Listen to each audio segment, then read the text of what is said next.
Hey, ces derniers temps, je reçois plein de commentaires de vous qui me dites que vous appréciez mes vidéos, que vous appréciez mes decks, et il y en a même 2-3 d'entre vous qui comptent en acheter certains. C'est super cool, je suis content que ce que je fais sur cette chaîne vous plaise, mais par contre, des fois, j'ai peur de pas être à la hauteur et que mes decks soient pas si fun que ça ou pas si forts que ça. Donc j'ai décidé à partir de maintenant d'être plus honnête vis-à-vis du niveau de mes decks. Ceci dit, attention, le deck d'aujourd'hui est nul à chier. Ne l'achetez pas, ne jouez pas avec, ne regardez pas dans sa direction générale, ne lui prêtez aucune attention, il est pas bien, il est nul. Si on devait se servir des brackets commandeurs pour le mettre dans une catégorie, lui donner un niveau, il serait ici. Il est pas bien, il est nul, ne l'achetez pas, ne faites rien avec, ne cliquez pas sur le lien Moxfield dans la description, quittez cette vidéo. Le commandant de ce deck est Morska, détective sous-marin, c'est une 2-3 pour 3. Tant qu'il est sur le champ de bataille, il n'y a pas de limite au nombre de cartes dans notre main. Au début de chaque entretien, on va créer un jeton indice, donc pouvoir payer 2 et piocher une carte. Et à chaque fois qu'on pioche notre deuxième carte à chaque tour, on va pouvoir mettre 2 marqueurs +1/+1 sur cette créature. C'est pas forcément le meilleur commandant qui existe, c'est pas forcément les effets les plus forts, c'est plus une carte qu'on retrouverait dans les 99 plus en tant que position de commandant. Mais je vous ai prévenu, le deck est vraiment pas ouf. Qu'est-ce qu'on trouve dans ce deck à part un commandant médiocre, du ramp médiocre? On a inverseuse de marée Volch qui va nous permettre de générer du mana, mais uniquement pour lancer un sort d'éphémère ou de rituel ou de sort kické. Spoiler, on n'a aucun sort kické dans notre deck. On a Récolte Prospère qui, pour le coup très cher de 3 mana, va faire l'effet d'une culture qui en coûte que 2, donc c'est pas bien. On a le Tambour de Sautefeuille qui déjà coûte 1 mana, mais qui en plus, pour ajouter un mana de la couleur de notre choix, nous demande d'engager le tambour, plus d'engager une créature dégagée qu'on contrôle. La seule carte à peu près correcte, c'est Marée Haute, qui pour 1 mana va nous permettre d'ajouter 1 mana bleu supplémentaire lorsqu'on va engager nos îles jusqu'à la fin du tour. L'une des rares qualités de notre commandant, c'est qu'il nous permet d'avoir aucune limite de cartes dans notre main.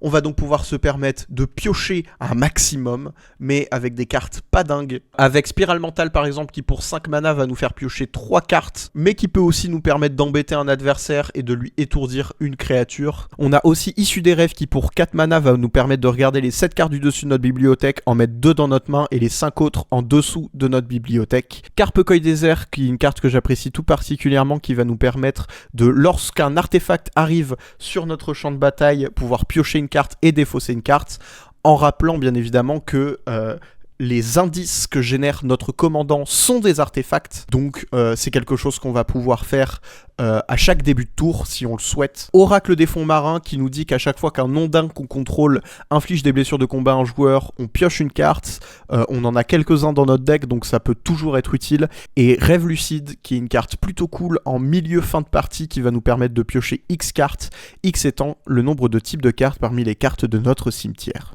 On a aussi de la génération de jetons, parce que, à ce stade, pourquoi pas, avec Talent du Pêcheur, qui va nous permettre de regarder la carte du dessus de notre bibliothèque et qui va nous permettre de temps en temps générer un jeton de plus en plus gros si on décide d'augmenter sa classe. Canne à pêche, qui va nous permettre d'envoyer l'une de nos créatures à la pêche. C'est pas une vanne. Et Animaux de compagnie exotique qui va nous permettre, comme canne à pêche, de générer des jetons de poisson, sauf que ces jetons ne seront pas bloquables par nos adversaires, donc un peu mieux que canne à pêche quand même. Et Barrière de corail qui, pareil, va nous permettre de générer un jeton calamar avec la traversée des îles, ce qui signifie qu'il ne pourra pas être bloqué si le joueur qu'on attaque contrôle une île. C'est marrant de jouer des poissons pendant 5 secondes, mais nous on veut jouer des gros trucs aussi de temps en temps. On a quelques gros trucs, des bonnes grosses créatures, des 7-5, des 5-7 et même des 7-7. On a Baleine des marées oniriques qui est une 7-5 pour 3 de mana, mais qui malheureusement a disparition 2, ça veut dire qu'au bout de 2 tours, on va devoir la sacrifier. Mais à chaque fois qu'un joueur lance son deuxième sort à chaque tour, on va pouvoir venir proliférer et donc rajouter un marqueur sur notre commandant s'il en a déjà un. On a Éluge, qui est une carte très connue et un bien meilleur commandant que notre commandant actuel, qui dit que sa force et son endurance sont chacune égales au nombre d'îles qu'on contrôle, et à chaque fois que cette créature arrive ou attaque, on va pouvoir ajouter un marqueur inondation sur l'un de nos terrains, qui va basiquement le transformer en île, et ensuite le premier sort d'éphémère ou de rituel que on va lancer à chaque tour coûtera 1 de moins pour chaque marqueur d'inondation qu'on a posé sur notre terrain. Tortue pêcheuse qui est un peu intéressante, qui peut venir un petit peu foutre la merde, qui a la défense talismanique, donc un petit peu chiante à détruire, et qui dit aussi que les créatures que nos adversaires contrôlent attaquent à chaque combat si possible, ce qui signifie que les créatures, leurs créatures un peu moteurs, ou leurs commandants, ou toutes les créatures avec lesquelles ils n'ont pas forcément envie d'attaquer, et qu'ils n'ont pas forcément envie de perdre, ils vont devoir les risquer sur le champ de bataille, ils vont devoir les risquer dans l'attaque, et on va pouvoir les bloquer avec notre grosse 5-7 et potentiellement tuer des trucs un peu intéressants. Briffaut de flotte,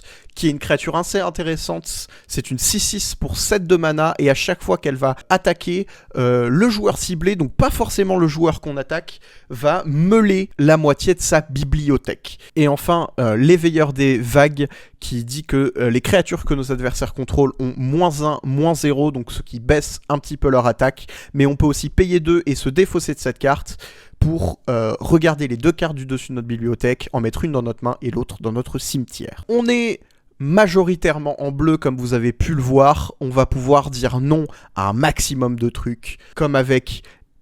Non mais vas-y, non mais je peux pas prononcer... Non. Putain, comment ça s'écrit cette merde?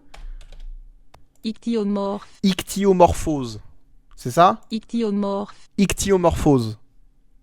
Ok, merci. Comme avec Ichthyomorphose par exemple, qui va nous permettre de transformer une créature gênante d'un adversaire en poisson. Langue-vue ensorceleuse, qui va nous permettre de désactiver une carte dans la main de notre adversaire. Marée calamiteuse, qui pour 6 de mana va nous permettre de piocher 2 cartes et d'en défausser une, mais qui surtout va nous permettre de renvoyer jusqu'à 2 créatures dans la main de leur propriétaire. Ce qui peut être utile pour virer temporairement des créatures adverses qui nous dérangent. On peut même renvoyer nos propres créatures dans notre main pour les rejouer et réactiver leur effet d'arrivée. Boire le bouillon, qui fait plus ou moins la même chose que Ichthyomorphose et qui va nous permettre de désactiver une créature adverse. Et Sécheresse, qui est une carte très rigolote et très intéressante, qui va nous permettre de, lorsqu'un joueur va jouer une carte noire avec du mana noir dans son coup de mana, en coup supplémentaire va devoir sacrifier un marais pour chaque mana noir dans le coup de mana de son sort. Vraiment, c'est une carte qui va venir désactiver le noir, et ça c'est plutôt cool. Alors je sais pas pourquoi dans ce deck on s'est retrouvé avec beaucoup de cartes imbloquables, je sais pas comment ça est arrivé, mais c'est plutôt cool.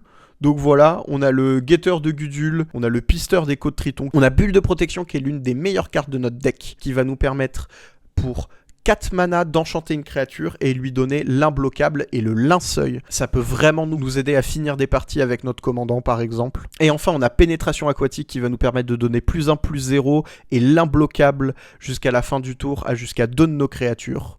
Et on pourra aussi jouer une petite 3-5 derrière si jamais on a envie. À partir de là, j'ai commencé à vraiment galérer pour trouver des catégories de cartes. C'est littéralement juste des mauvaises cartes. On a Grizzly, qui est une 2-2 pour 2.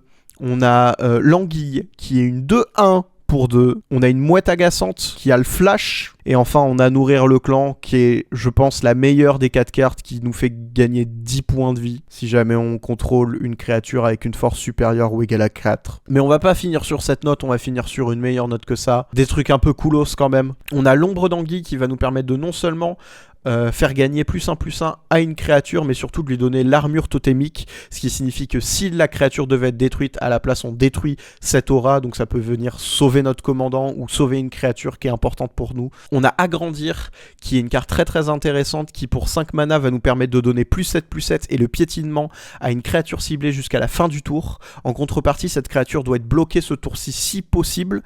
Seulement si possible. Cela signifie que si on donne à agrandir à l'une de nos créatures qui est imbloquable, la créature est imbloquable. Elle ne peut pas être bloquée, même si la carte dit qu'elle doit être bloquée ce tour-ci si possible. On a Confiscation, qui nous permet de voler un permanent à quelqu'un. Vu qu'on a des mauvaises cartes dans notre deck, pourquoi pas piquer celles qui sont bien aux autres. Et on a Manteau des Marées, qui seulement 1 de mana va faire gagner à une créature +1/+2. Alors certes elle a équipement 3, mais à chaque fois qu'on pioche notre deuxième carte à chaque tour, on pourra l'attacher à une créature ciblée, donc sans payer son coût d'équipement, ce qui est très intéressant parce que c'est quelque chose qu'on va beaucoup faire dans notre deck quasiment à chaque tour, grâce à notre commandant et grâce à d'autres cartes dans notre deck. En termes de terrain, on n'a pas grand-chose d'intéressant. On a Hal des Géants des Tempêtes qui peut se transformer en créature 7-7 avec Parade 3, donc ça peut être très intéressant dans des situations particulières. On a Centre de Vinrance qui est un simple terrain bicolore, Voix de l'Ascendance que vous connaissez très bien. On a Atoll de Corail qui, lorsqu'il arrive sur notre champ de bataille, nous demande de renvoyer un autre terrain qu'on contrôle dans notre main, mais qui en échange génère 2 mana. Et enfin, on a Débris des Fonds Marins qui est l'un des pires terrains que j'ai jamais vu, qui nous permet d'ajouter un mana bleu ou alors on peut le sacrifier pour ajouter un mana de n'importe quelle couleur. Le sacrifier. Et en plus, il arrive engagé sur le champ de bataille. C'est l'un des pires terrains que j'ai jamais vu de ma vie. Et enfin, comme toujours, pour finir notre deck, les terrains de base. On va jouer 16 îles, 8 forêts et 7 plaines. Pour les îles, j'ai décidé de partir avec Fondation, pour pas forcément une raison particulière, c'est juste que c'est des terrains que j'aime bien. Et enfin, ce qui est des forêts, des plaines, j'ai pas trouvé. Voilà, j'ai simplement pas trouvé. Merci beaucoup d'avoir regardé cette decklist. N'allez pas sur Moxfield pour modifier ou acheter le deck. Ne me suivez pas d'ailleurs aussi sur Twitch et ne vous abonnez pas à cette chaîne YouTube. Et moi, je ne vous retrouve pas dans une semaine pour, cette fois-ci, une vraie decklist. Joyeux poisson d'avril.